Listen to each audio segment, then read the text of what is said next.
بەناوی خوای گەورە سەڵاوتان لێبێت بەڕێزان. حکوومەت هێرێم لە ناوخۆیدا کێشەی موچەی فەرمانبەران چارەسەر ناکاوت و دژایەتی خۆشی بۆ پرۆژەکەی فاکسیۆنی کۆمەڵ و گۆڕانوویەتی لە پەرلەمانی عێراق بۆ چارەسەری کێشەی موچەی فەرمانبەرانی هەرێم دەردەبڕێت. ماوەی 2 ساڵە هاوڵاتیانی هەرێمی کوردستان لە دۆخێکی دارایی سەختدا ژیان دەگوزارێن. تاکو ئێستاش حکوومەت هێرێمی کوردستان هیچ هەنگاوێکی جدی نێناوە بۆ چارەسەری کێشەی موچەی فەرمانبەرانی هەرێم. پەیماندەرێک لە بەڕێزان لە ستۆدیۆی سەرەکی دکتۆر شێرکۆ حەمەمی ئەندامی پەرلەمانی کوردستان هەروە لە هەولێرەوە زانە ڕۆستایی ئەندامی پەرلەمانی عێراق تاوتویان پرسە دەکەین. لە سەرەتادا راپۆرتێک دەبین دواتر لەگەڵ میوانەکانمان درێژە بەم پرسە دەبین. تا دێت ژیانی موچەخۆرانی هەرێمی کوردستان سەختترە بێت. حکوومەتی هەرێمیش لە ناوخۆ کێشەی موچە چارەسەر ناکات. دژایەتی پرۆژەکەی فراکسیۆنەکانی کۆمەڵ و گۆڕانوویەتی شەکات بۆ چارەسەرکردنی کێشەی موچەی فەرمانبەران لە بەغداد. ماوەی 2 ساڵە هاوڵاتیانی هەرێمی کوردستان لە دۆخێکی سەختی داراییدا ژیانە گوزارێنن. حکوومەتی هەرێمیش هیچ هەنگاوێکی کردداری نەناوە بۆ چارەسەرکردنی گرفتی موچەی فەرمانبەران. لە ئێستاشدا حکوومەتی هەرێم و فراکسیۆنەکانی پارتی لە پەرلەمانی عێراق دژایەتی پرۆژەی چارەسەرکردنی موچەی فەرمانبەرانی هەرێمەکەن کە لەلایەن فراکسیۆنەکانی کۆمەڵ و گۆڕانوویەتی لە پەرلەمانی عێراق ئامادەکراوە. پرۆژەی ئەو سێ فراکسیۆنە لە 2 خاڵ خۆی بینێتەوە. یەکەم، ڕۆژانە ڕادەستکردنی 300,000 بەرمیل نەوت لە کێڵگەنەوتیەکانی کەرکووک بە حکوومەتی عێراق لە بەرامبەردا حکوومەتی عێراق موچەی فەرمانبەرانی هەرێم بنێرێت بە پێی خشتی وەزارەتی دارایی عێراق.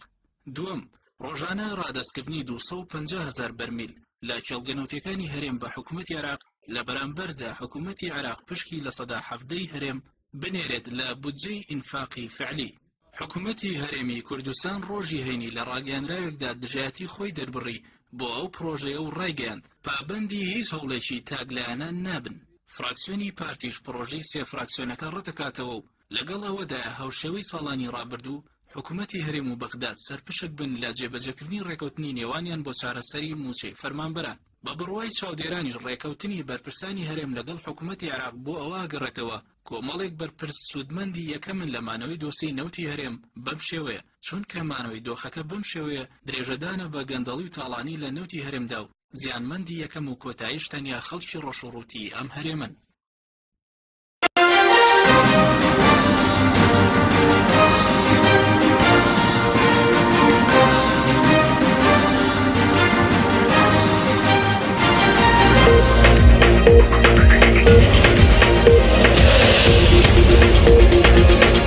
دوبارە سڵاوتان لەبێت بەڕێزان، سوپاس بۆ میوانەکانمان کاکتۆر بەخێر بێن ئەگەر سەرەتا لە بەڕێستانەوە دەست پێ بکەین. هۆکاری چییە کە حکوومەتی هەرێم چ لە ئاستی ناوخۆ یان بەڕێکەوتن لەگەڵ بەغداد ڕێگە چارەیەک بۆ پرسی کێشەی موچەی فەرمانبەرانی هەرێم نادۆزێتەوە؟ بەڵێ، سەرەتا سڵاو لە بینەران و لە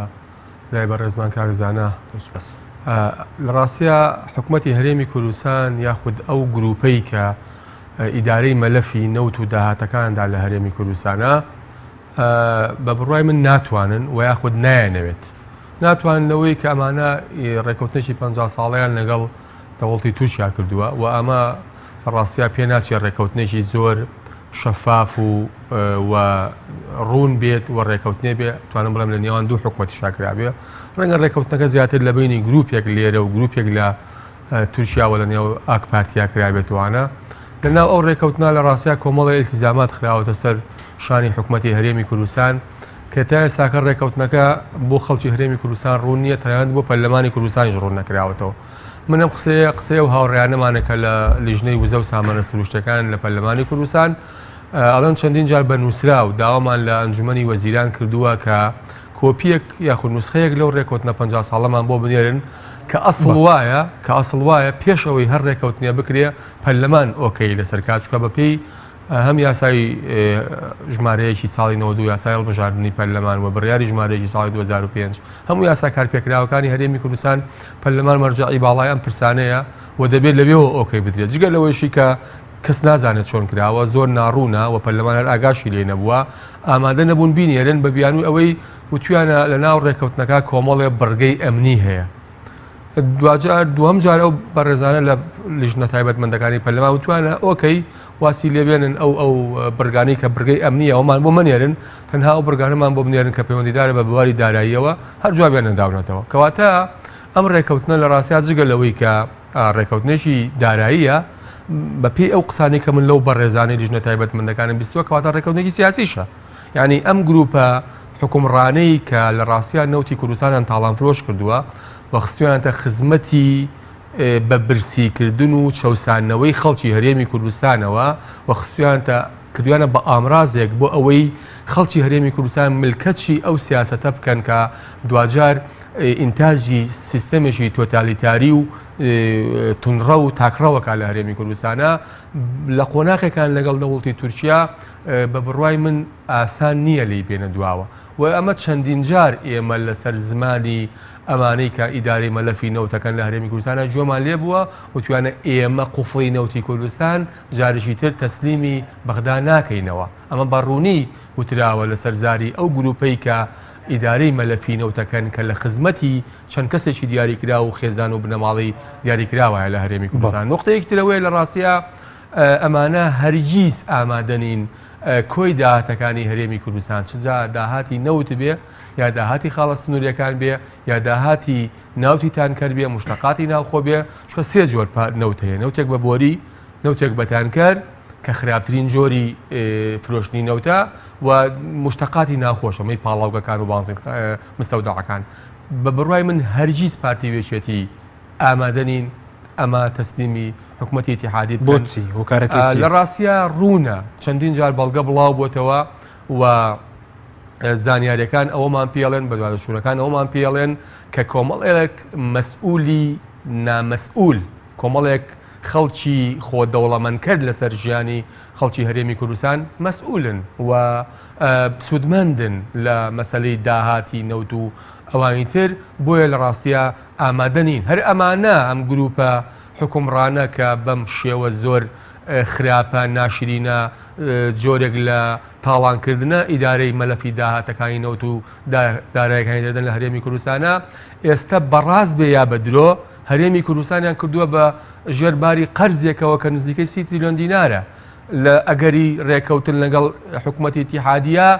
ئەم قەرزانە چۆنە دەنەوە ئەو پارانەی کە پێشوەخت لە کۆمپانیایان وەرگرتووە و بە حساب لە ئایندا نەوتیانە دەنیە ئەمە چارەنووسی چی لێ دێ ئەو قومارانەی کە کردویانەوە دۆڕانویانە ئەو بۆ نمونە داناغاز ئەی ئەمە چارەنووسەکەی چی لێ دێ قەرزی بەڵێندەر و کۆمپانیەکانی ناوخۆی هەرێمی کوردستان ئەی ئەمە چی ئەیداتەوە ئەو پارانەی بانقەکان کە هی خەڵک بووە ئیداعی کردووە لە بانقەکانە ئەمانە دەستکاریان کردووە و بۆ بە حسابی خۆیان گوایە بە حساب بۆ موچە بەکان هێناوە ئەی ئەمانە چارەنووسی چی لێ دێ دەستکاری پاری سنووقی شێرپەنجەیان کردووە ینی گروپێک کە خۆی بە خەمخۆری خەڵک بزانێ خۆی بە حکوومەت بزانێ خۆی بە خزمەتگوزاری خەڵک بزانێ ئەبێت چی ویژدانێ بێت دەستکاری پارەی سنووقی شێرپەنجە بکاتوانە بۆیە لە ڕاستیە هەموو ئەمانە پێمانەڵێن ئەم گروپە بازرگانە سیاسیەی ناو حیزب و حکوومەت لە هەرێمی کوردستانە نایەنەوێت ڕێبکەون لەگەڵ بەغدا ژیانی خەڵک چاکەن نایەنەوێت ژیانی خەڵک چاکەن نایەنێ ئەم قەیراندارایەتی پەڕێن چ ئەم قەیرانداراییە بە حسابی خۆشیان ئینتاجی قەیرانە سیاسیەکەی یاخود دەرهاویشتەی قەیرانە سیاسیەکەی بە بڕوای من ئەوانەیانەوێت بەردەوام بن لەسەر سیاسەتی برسیکردن و شکاندی کەرامەتی ئینسانی کوردی ئەوان لەسیدایە کە مرۆڤی کورد برسی بکەن کەرامەتی مرۆڤی کورد بشکێن ینی بۆچی ئەمە استراتیجیانە چونکە لە ڕاستیە هەر کەسێک جگە لەو شتانەی کە باسمان کرد هەر کەسێک ئەم ڕوونکردنەوەی ئەنجومەنی وەزیران کە دوێنێ بڵای کۆتۆ بخوێنێتەوە تی ئێگال لەوەی کە استراتیج لای ئەمان برسیکردنی خەڵکی هەرێمی کوردستانە ئەگەر استراتیج نەبووە هەڵبەتە لە 3 ساڵی ڕابردووە ئەیانتوانی ئەم کێشەیە چارەسەرکەن هەر ئەم بڕیارە کە ئێمە چەندین جار باسمان کردووە کە بڕیاری 64 بڕیاری نایاسایی بیدعی پاشەکەوتی تیا قەرار دراوە ئەوە تا لە خاڵی پێنجەمە ئەوەی کە سەهمەکەی لەسەرە ئەڵە مانگانە بە سیستەمەکە ئەچینەوە لەگەڵ بوونی داهاتە هەیە و کاتە نەوت 23 دلار بۆ لەسەر نزیکی 55 دلارە باج و ڕسومات لە هەندێک شوێنە لە 400 لەسەر خەڵکی هەرێمی کوردستان دیاکراوە ئێستا بۆ منە خوێنکارێکە لە زانکۆ وەرەگیرێ حدودی 160,000 دیناری لێوەرەگرێتوانە ئێ باشم پارەیە لەکوێ ئێمە پارێ بۆ کوێچێ یعنی تۆ نەتوانی لە 6 مانگە پابند بی بەم بڕیاری خۆتەوە کە بڕیارێکی نایاساییە محکمەی ئیداری لە هەرێمی کوردستانە هەڵی وەشانەوە شورا ڕەئی لەسەر داوە یەکەواتە استراتیجی تۆ برسیکردنی خەڵکی هەرێمی کوردستان. سپاس دەکەم دواتەگەرم و لای بەڕێستان کاوی تۆر کاکزان ئەگەر بینە لای بەڕێستان سوپاس بۆ بەشداری لە بەرنامەکەماندا کێشەی پرسی موچەی فەرمانبەران لە پەرلەمانی عێراق بەکوێ گەیشتووە و دوایین هەوڵ بۆ چارەسەرکردنی ئەو پرسە چییە؟ بە ناوی خۆی گەورە مێرەبان سڵاو ڕێز بۆ هاوڕێ بەرزم کاک شێرکۆ و بینەرانی ئازیزیش بێگومان ئێمە لە چەند هەفتەی ڕابردوودا لە جەنگێکی ڕاستەقینەدا بووین لە پێناوی زامنکردنی مافی هاوڵاتیان و موچەخۆرانی هەرێمی کوردستان و بیرمان لە هەموو ڕێگە چارەیە کردوتەوە و چەندین پرۆژە و پێشنیار گەڵاڵە کراوە لە ئەنجامی گفتوگۆی تێر و تەسەلی نێوان کوترە سیاسیەکانی هەرێمی کوردستان لە کۆتادا ئێمە هەرسێ کوتلەی کۆمەڵی ئیسلامی وزوتنەوەی گۆڕان و یەکێتی نیشتیمانی کوردستان لە ئەنجومەن نوێنەرانی عێراق و بە پاڵپشتی ئەندامانی کوتلەی یەکگرتووی ئیسلامی کوردستانیش کەوانیش لاریان نەبوو لە پرۆژەکە لە کۆتا بە گفتوگۆش لەگەلایەن عەرەبیەکان گەیشتینە سیغەیەکی گونجاو کە لەم قۆناغا دەرفەتێکی باش دەبێت بۆ حکوومەتی هەرێمی کوردستان هەناسەیەک بداتەوە بەر خەڵک و دەرباسکردنێکە لە بۆ ساڵێک لەم قەیرانە سەختیکە ئێمە تێدا بووین. پێشنیارەکان وەکو لە میدیاکانیش بڵاو کراوەتەوە خۆی دەبینەوە لە سێ خاڵی سەرەکی. خاڵ یەکەم پێوەستە بە نەوتی کەرکووک کە باس لە 300,000 بەرمیلی نەوتی کەرکووشی ڕۆژانە دەکرێت و هەرێمی کوردستان بەس ئەوەندەی لەسەرەکە بیگوازێتەوە و تەسلیم بە سۆمۆی بکە سۆمۆش ئەیفرۆشێ تامان لەو فرۆشتنە قازانجێشی زیاتر دەکات لەوەی کە هەرێمی کوردستان بەخۆی بفرۆشێ لە هەر بەرمیلێکە $5 فەرقی هەیە کەواتە داهاتێکی باش دەبێت ئەو داهاتە وەکو خۆی ڕۆژانە لە ژێر چاودێریدایە و شەفافەتێکی تەواوی تێدا و دەزانین چۆن فرۆشایە و بە چەند فرۆشایە و چەند بەرمیل بووە بە پێچەوانی هەرێمی کوردستان کە ئێمە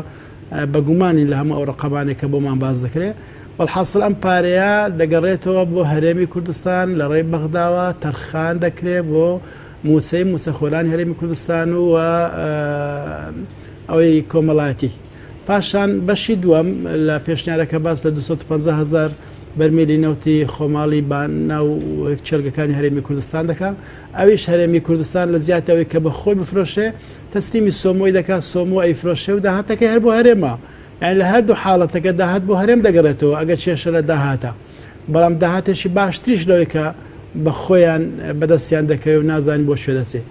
کەواتە لە حاڵەتی دووەم لە پێشنیاری دووەم ئەوەیە داهاتی ئەو 250,000 بەرمیلی ڕۆژانە ئەگەڕێتەوە بۆ هەرێمی کوردستان بەڵام وەکو تەواوکەری ڕێژی 70% ئەوەی سەرەوە کە موچەی فەرمانبەرانە لێی ئەبردرێ بێگومان کە باسی موچەی فەرمانبەرانیش دەکەین معلومی هەموو لایەکە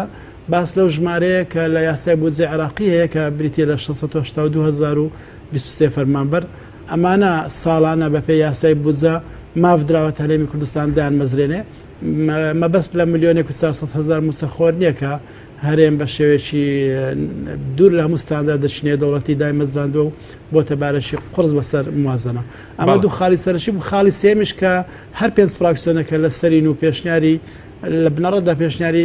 فراکسیۆنی کۆمەڵی ئیسلامی بووە بەڵام ئێستا پێشنیاری هەموو کووردا ئەوەیە کە 100,000 پێشمەرگە تۆمار بکرێت لە ناو یاسای بودجە چەچیان و مەشقیان و موچەکانیان زامن بکرێت لەلایەن حکوومەتی ناوەندی لە زمانی ئەم 70% کە ئەدرێتە هەرێمی کوردستان لە ساڵانی ڕابردوو ئەمە تەنها بە دەقێکی گشتی هاتبووە وەکو پێویست جێبەجێ نەکراوە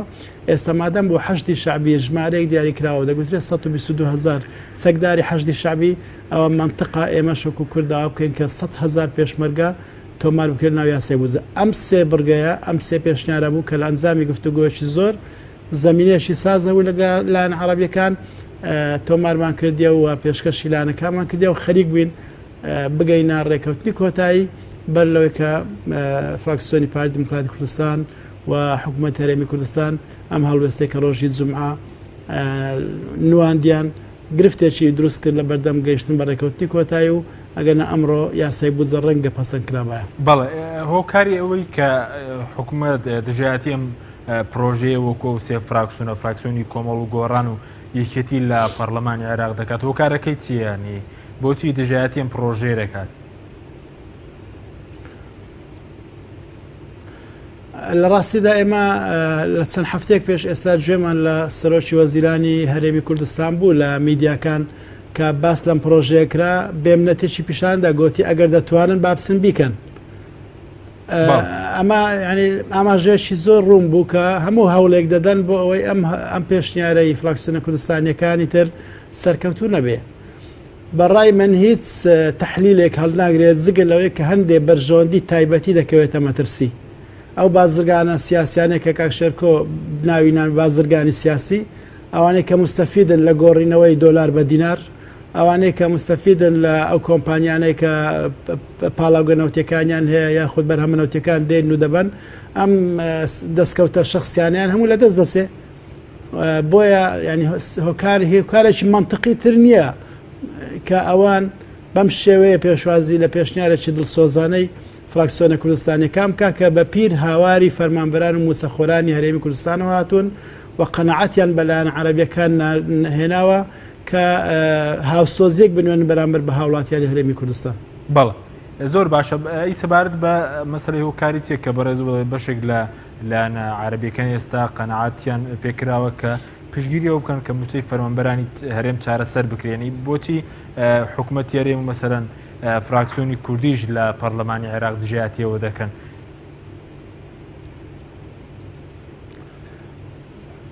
ئەو پرسیارە دەبی لە ئەوان بکرێ، یان لە حکوومەت هەرێم دەبێت جواب بداتەوە کە لە زیاتیەوەی ئەوان لە ئانوساتی گفتوگۆکردن لەسەر پرۆژە یاسایی بودجە لە ئەنجومەنی وەزیران شان بنێرن بۆ ئەنجومەنی وەزیران و هەر لە قۆناغی یەکەم داخوازەکانی کورد بچەسپێنن. ئەوان دوو شاندیان لەو کات نرد، بەڵام ئەوەی کە باسییان نەکرد بوو بودجە بوو، یان لە ئانوساتی هاتنی بۆ ئەنجومەن نوێنەران لە جیاتی دوو ڕاوێژکاری حکوومەتی هەرێم ڕەوانە بکرێ بۆ بەغدا و هاوکاری تیمی کوردی بێ بۆ پەیوەندی ڕۆژانەی بەردەوام و بیر و ڕاگۆڕینەوە و ئاگال یەکتر بوون. ئەمانیان هیچ نەکرد کەچی لە دوا ڕۆژی پێش پەسەندکردنی بودجە پەیامێک بڵاو دەکەنەوە و داوا دەکەن کە نوێنەرانی کورد بگەڕێنەوە بۆ هەرێم بۆی زانیاری و داتان پێ بدرێ. ئەم زانیاری داتانە چەندین زار لە بەرپرسانی هەرێمی کوردستان گوێمان لێبووە و دەیزانین پێویست نوێنەرانی کورد پێویستیان بەو داتانی حکوومەتی هەرێم نییە تا بزانین داخۆ بەرژەوەندی هەرێم لە چیدا لە چیدانە. ئەمە وەکو نوێنەرانی کورد لە نزیکەوە ئاگادارین کە مەینەتیەکان چین و پێویستە چی بکرێ و چی نەکرێ. بەڵام یعنی من ئەم هەڵوێستەی حکوومەتی هەرێمی کوردستان جگل لە بێباشی و وەکو بڵێ حکوومەت لە دۆڵێکە و میلەتیش لە دۆڵێکی تر هەر ئاگای لە معاناتی ڕاستەخێری خەڵک نییە و لە ژیرفانی گەرمەوە قسەکان و بەداخەوە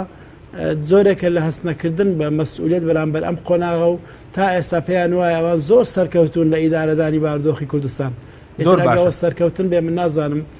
فەشەل و شکستێنان لە بەڕێوەبردننی حکومڕانی یعنی چی. زۆر باشەکەەوە تا بە کورتی گەر قسە لەسەرەوەش بکەین فشارەی حکوومەت کە دروستی کردووەکەم پرۆژەیە سەر نەگرێ باراسەیەوەیە کە کێشەی موچەی فەرمانبەران چارە سەر نەکرێت.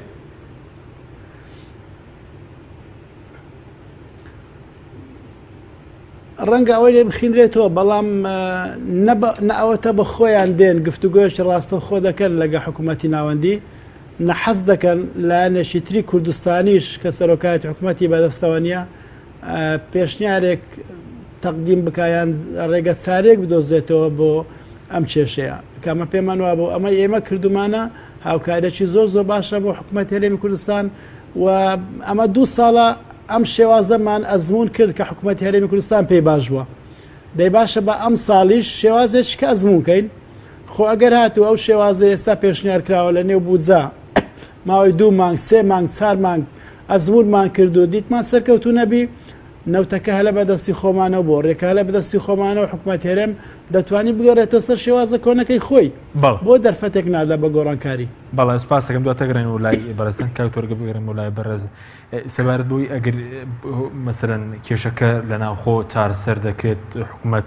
بۆ چێنگاوێنایە مەسەلەن بۆ دژایەتی هەنگاوانش دەکات بۆ ڕای بەرزت لە بەغدا ئەی خەڵکی کوردستان چی بکەن مەسەلەن تۆ لەناوخۆ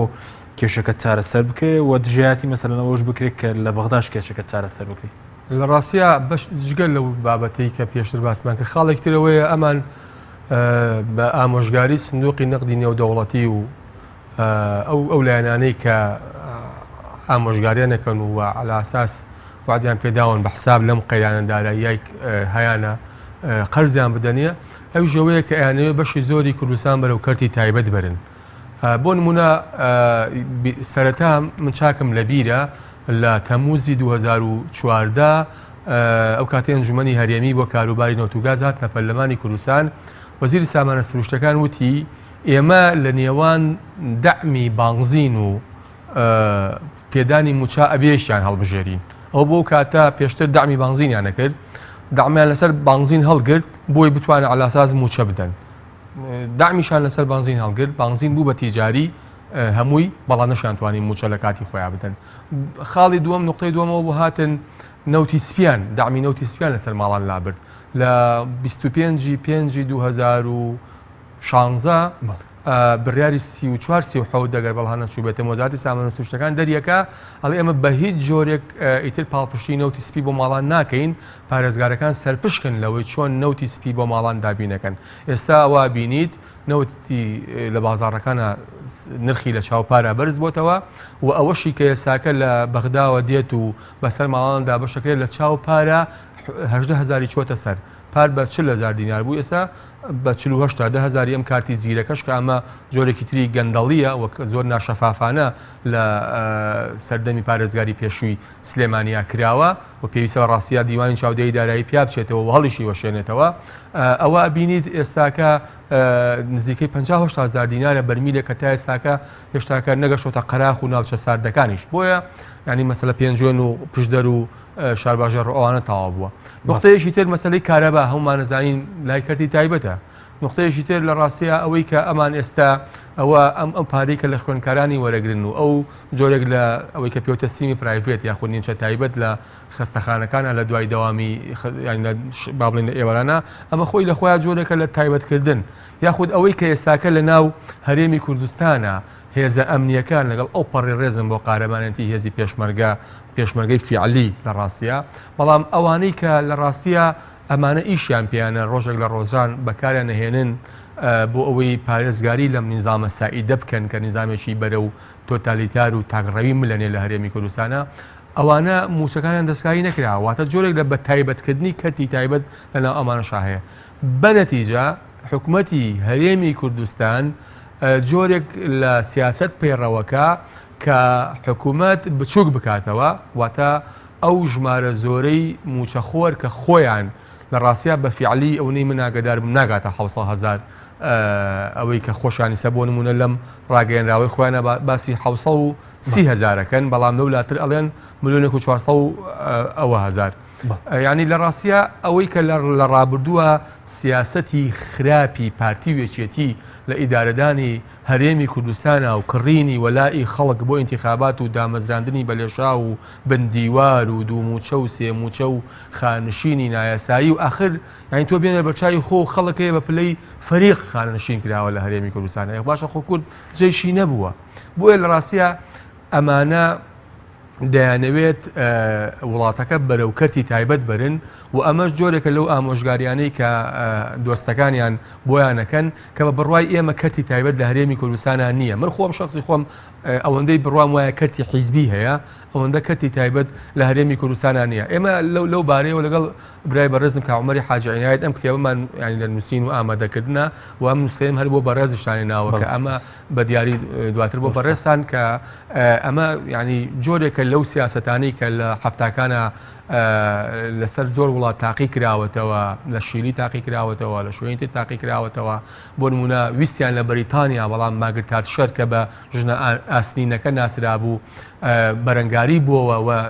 ڕێگری کرد لەم جۆرە سیاسەتە ئەمانە ئێستا ئەوە جێبەجێەکەن ئەین لە پاڵ سیاسەتی برسیکردن لە پاڵ ئەوەی کە ینیسە بۆ نمونە بێنە لە بەرچاوی خۆ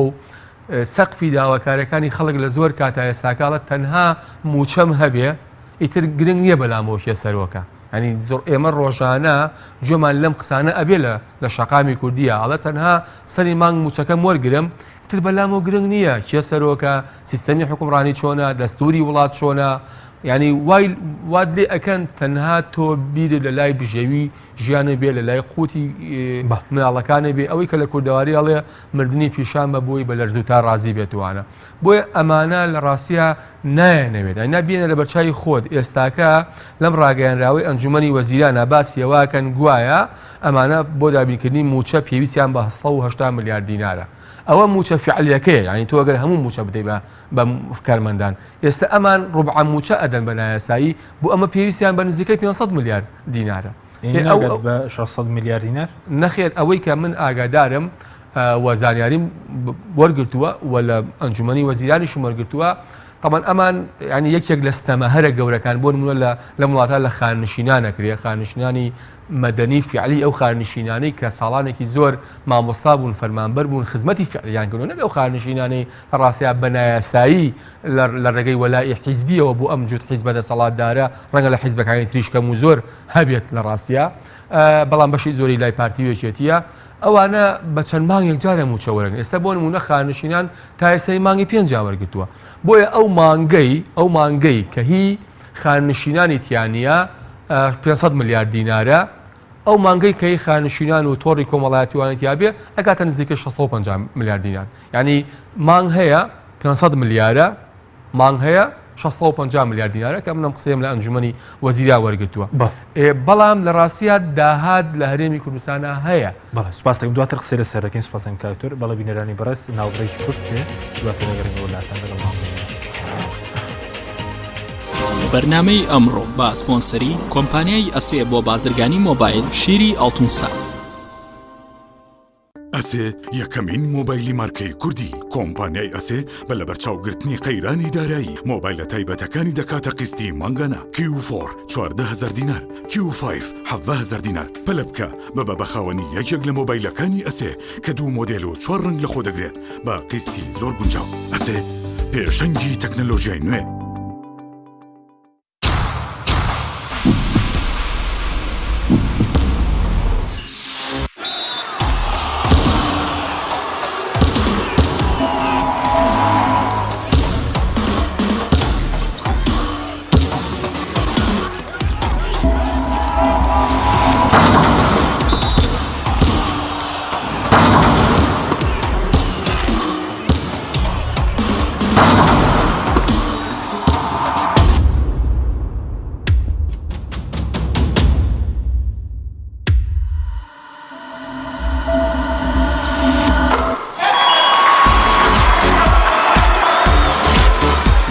سەرکەوتنە گەورەیە تەنها شیری وشکی ئەڵتونسای تەمێکی ڕاستەقینە و 100% سروشتی نۆشی کە و هەمیشە بە بەهێزی بمێنەرەوە کاتر نییە بچیتە بازار بۆ کڕنی پێداویستی ئەلیکترۆنیەکان وەک هەمیشە کۆمپانیای ئەسێ خزمەتگوزاری نوێی بۆ ئامادەکردوون ئێستا دەتوانیت لە ڕێگەی ئینتەرنێتەوە سەرجەم ئامرەکانی کۆمپانیای ئەسێ بکڕی و هەموو جۆرە کارتێکی موبایل و ئینتەرنێت بەدەست بخەیت ئێمە بۆتان دەگەێنینە ماڵ و شوێنی کارەکانتان لە ڕێگای کارتی ئەسێەوە ئەبیتە بەشداربووی سەرەکی ئەم خزمەتگوزاریە لە 25 دلار زیاتر پێداویستی بکڕە و کرێ گواستنەوەکەت لەسەر کۆمپانیا دەبێت ئەسێ پێشەنگی تەکنەلۆژیای نوێ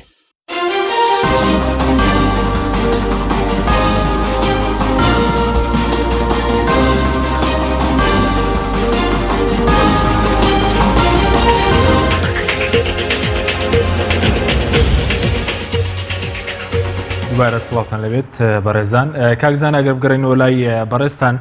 سەبارەت بە و پێشنازەی کە پێشنازی سێ فراکسیۆنەکەی فراکسیۆنی کۆمەڵ و گۆڕانویچێتی لە پەرلەمانی عێراق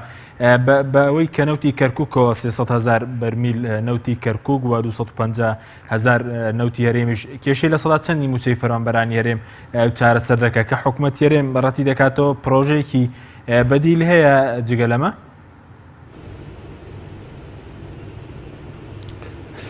زارێ حکوومەتی هەرێم چاوەڕوانی ئەوەیە کە بەغدا تەواوی موچەخۆرانی هەرێمی کوردستان بدا بەبێ کەم و کوڕەتی بەبێ ئەوەی ئەوە لەبەر چاوەڕابگرێت کە 550,000 بەرمیل ڕۆژانە دەکاتە ئەم پارێزە بەلاحی کە هەرێم داوای دەکات ئەو 1,400,000 موچەخۆر و فەرمانبەرێکە هەرێمی کوردستان هەیەی ئەمە عەدەد شێزگار زۆرە و ئەمە لە یاسای بۆ جێ عراقی نیە ئەم ژمارەیە بەڵام ئەو بڕەپارەی کە عراق بەدەستی دێنێت لە ئەنجامی فرۆشتنی ئەو 550,000 بەرمیلە نەوتە ئەگەر لە ڕێگای سۆمە بفرۆشێت کە لێنەشی زۆر گەورە بۆ هەرێمی کوردستان دەگرێ ئەمە ناڵێن سەتاسەتی موچەکە پڕەکاتەوە بەڵام ئێستا ئەگە مامۆستاکی زانکۆ 70 لە سەتای لێ ئەبڕێ و تەنها 30 لە سەتای پێ ئەدرێ ئەو کات ئەگەر ئیدارێشی سەرکەوتوو هەبێ و دادپەروەری هەبێ و شەفافیت هەبێ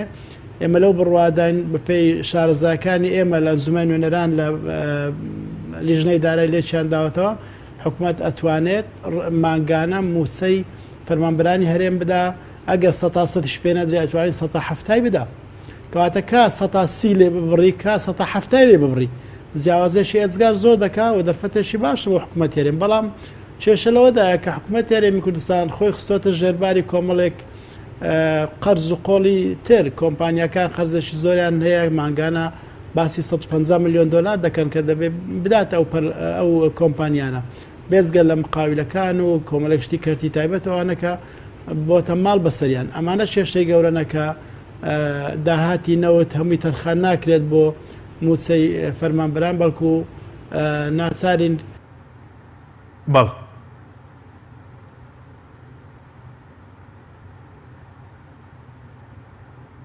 بەڵێ بەڵێ سوپاس دەکەین کاک زانە دواتر دەگرێنەوە لای بەڕێستان بەڵ کاکتۆرەگە بگەمەوە لای بەڕێستان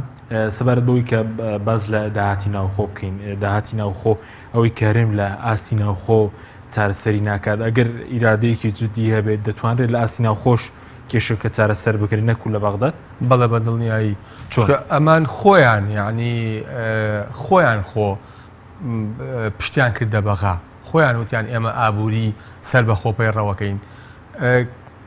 دوو پەیام هەیە من حەزەکەم بە خێرایی لێرەوە باسی کەم وەزیری سامانە سروشتەکان لە کۆتایی 2013 کوڕاسێکیان نار بۆ پەرلەمان کە لەسەرەوەی پارەی نەوتیان لە ڕابردووە چەندیان دەستکەوتووە و چۆن سەرفیان کردووە کە من هەمووی میاوە بە داواکاری گشتی کە لێوان لێوە لە گەندەڵی و لە بەهەدەردان چکە ناکرێ پارە لە دەرەوەی بودجەی ساڵانەت سەرفکرێتوانە کە نزیکەی 10 ملیارد دینار زیاترە بە بڕیاری ئەنجومەنی هەرێمی بۆ کاروباری نەوتوگاز سەرفکراوە لەوێ لەناو ئەو کوڕاسە ئەڵێ پەیامێک لە وەزیرەوە ینی وەزیری سامانە سروشتەکان ئەڵێ سیاسەتی سەرکەوتووی نەوت لە هەرێمی کوردستانە کە لە 2007 دەستمان پێکردووە دەیکەینە فاکتەرێکی بەهێز بۆ خۆشگوزەرانی ئابووری کۆمەڵایەتی سیاسی خەڵکی هەرێمی کوردستان وەزیری سامانە سروشتەکان لەو کاتێک کە سەردانی یەکێک لە سەرکردە دیارەکانی هەرێمی کوردستانی کردبووتوی ئێوە نەتانتوانیوە بە تفەنگ دەوڵەتی کوردی بنیاد بنێن ئێمە بە نەوت دەوڵەتی کوردی بنیاتە نێنوانە ینی ئەمانە لە ڕاستیە بەم نەوع بیریانە کردەوە بەڵام هەمومان وەزیری سامانە سروشتەکانمان بینی لە ڕۆژانی ڕابردووە لە دیداری مێری چۆن قسەیە کردو ئەوانە ینی ئەو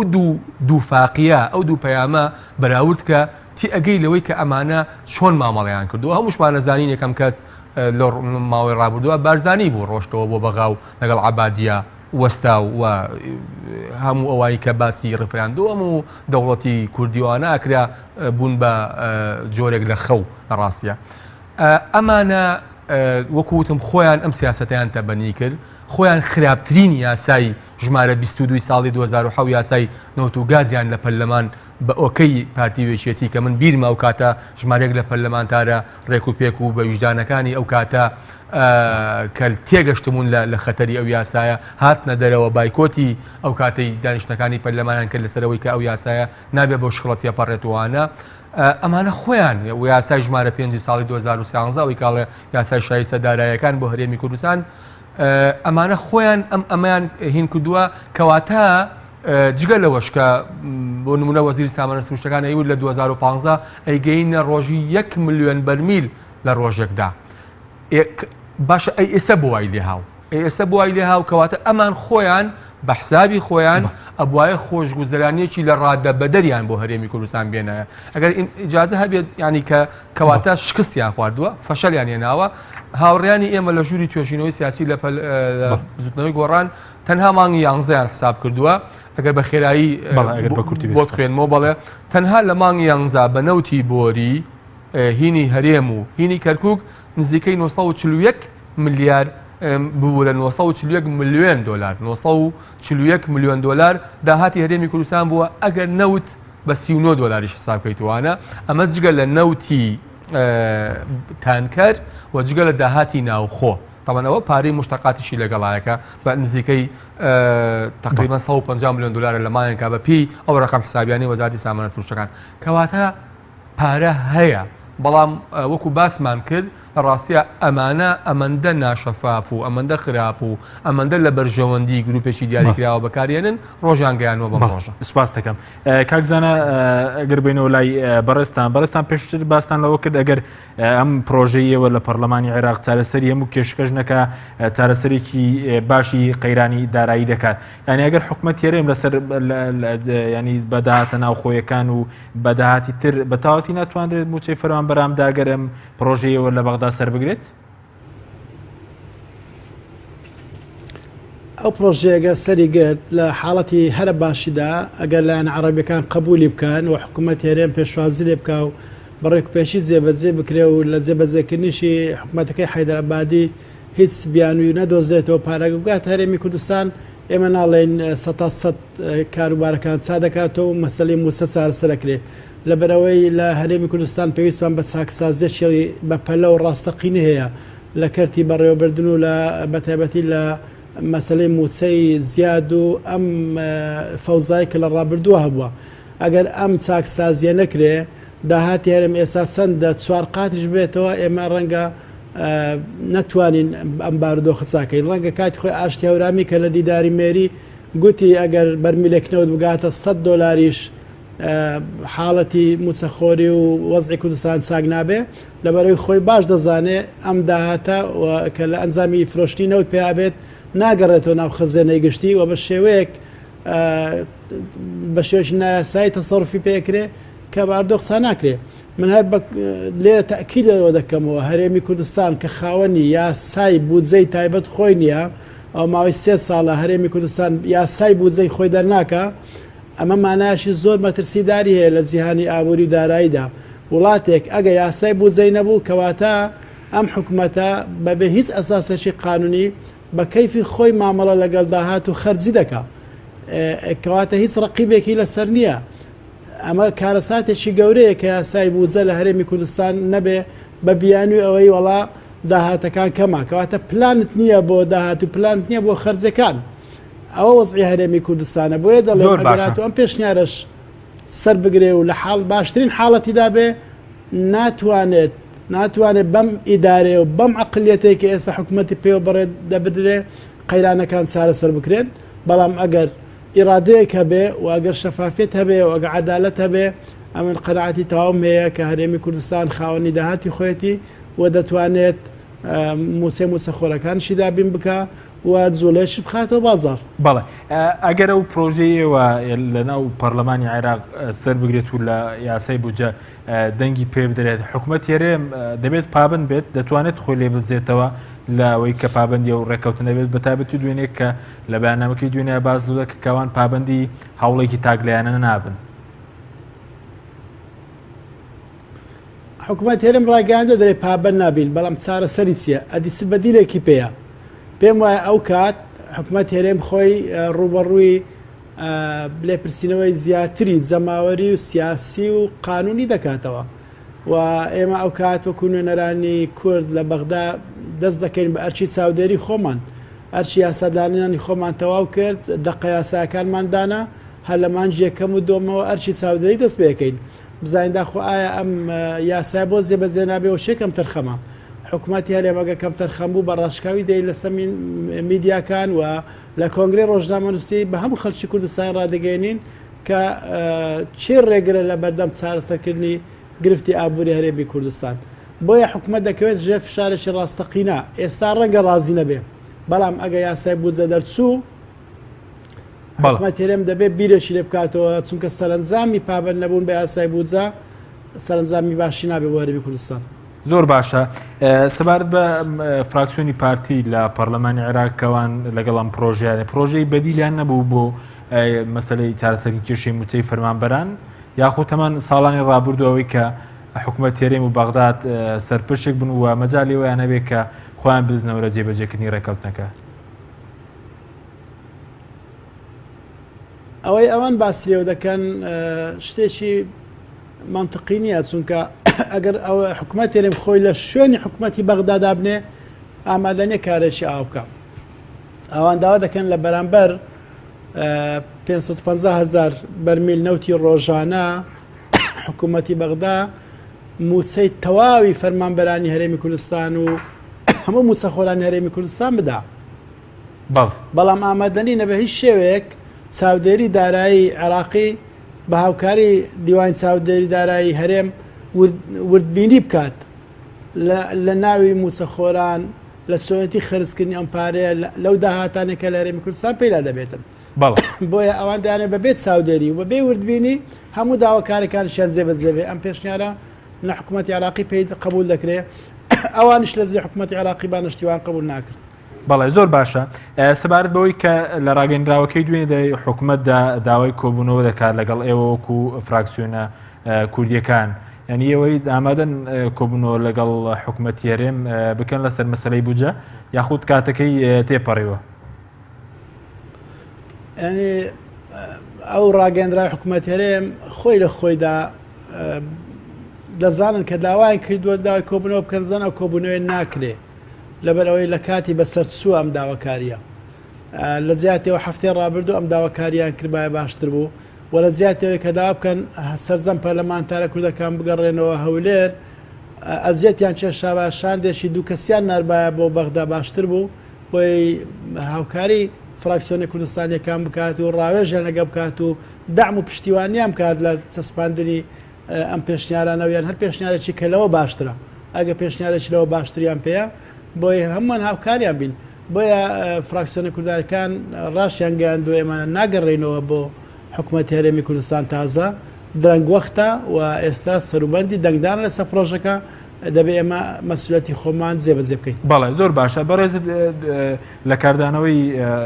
ڕاگەندراوەکەی حکوومەت باستان لەوە کرد کە ئەم ڕاگەندراوی حکوومەت لە باخەڵێکی گەرمەوە نووسراوە، ینی پێ وایە تەناوی کە باخەڵی ساردەخەڵ کێژارە ئەگەرنا بەرپرسان لەوەتای کە نەوتەکە ڕاڵەسی باغداد ناکەن باخەڵەکان گەرمە؟